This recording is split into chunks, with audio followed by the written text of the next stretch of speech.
Palworld and Enshrouded are two games of the survival building genre that are definitely going to change the gaming landscape in their own respective ways, and between life responsibilities and overall playtime, it might be hard deciding which one is for you. So today we're comparing their current price, stats, and gameplay at this moment to get a grasp on which is better for which type of gamer.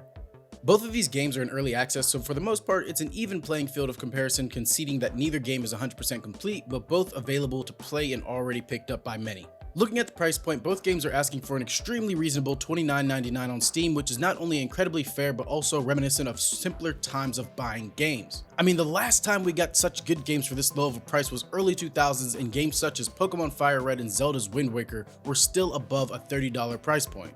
So both games are arguably an amazing price for what seems to be an 80% early access buy. The graphics of both games are in today's standard of detailed but cartoonish look. However, I still like the design of Enshrouded more, and this relates back to the subgenres each game fits.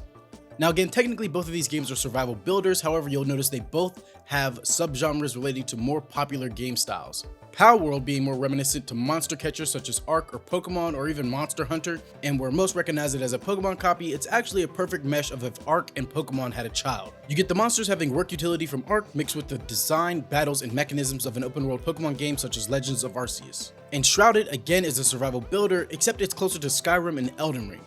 You have the skill system of Skyrim, upgrading various traits of your character with the enemies and combat mechanisms of Elden Ring or Lies of P. Pretty much the Souls-like genre. Now, some big differences between Enshrouded and Palworld is that in the event of dying in Palworld, you select a respawn point, which are different predetermined points not to be confused with fast travel points or base locations. All three are different things. While in Enshrouded, you'll return to the last flame beacon you passed.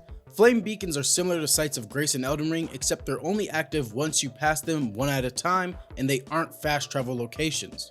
So in Palworld, respawns are predetermined points that are available immediately for respawns only, and in Enshrouded the respawns are almost more so based on the current area or dungeon you're exploring.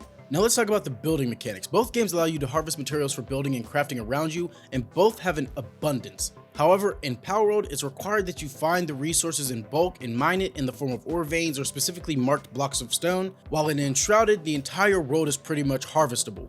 Using voxel grid models, Enshrouded is able to allow even further customization and options in regard to building. If you're curious about voxel, it's pretty much the world being grid-based. So imagine Minecraft, how everything is harvestable by blocks, but imagine the blocks were finer and more detailed. Instead of one block being about a foot long, one block is about 3 inches. So you can really sculpt your buildings in the literal terrain.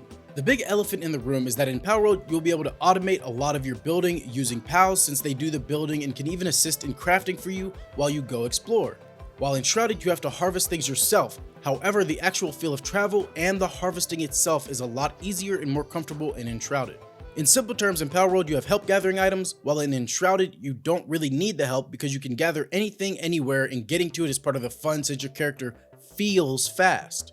On the survival front, a lot of people get upset that Enshrouded is labeled as a survival game, considering it doesn't exactly have any hunger requirements, but it does give you stats for warmth and rest, and the foods do change your various stats, it's just not hunger being the driving factor. In Palworld, your character and all of your pals have a hunger meter, and the pals have a sanity meter to reflect their working attitude, and your character has a warmth metric they have to adhere to, similar to Breath of the Wild or Tears of the Kingdom. So let's cut to the chase. Which game is for you? If you're a big fan of fantasy RPGs with medieval themes like Elden Ring or Skyrim and want to mix it with Valheim or Minecraft, I would choose Enshrouded. If you want to be a builder who fights with magic and swords most of the time, Enshrouded is for you. On the other hand, if you're into Pokemon, Ark, and want to be catching, training, and feeding monsters and taking care of creatures while they build for you, then choose Palworld. If you like both styles of games, just ask yourself which phase you're in currently.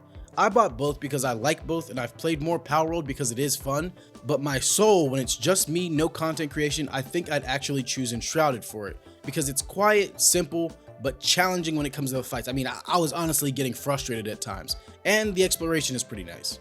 So ask yourself, Pokemon and Ark, or Skyrim and Elden Ring? I hope this helps you make your decision. I was looking around and I was trying to find some videos that would help me make my decision, and I couldn't really find anything, but this honestly sums up the difference between the two games. So just again, Skyrim and Elden Ring, or Pokemon and Ark.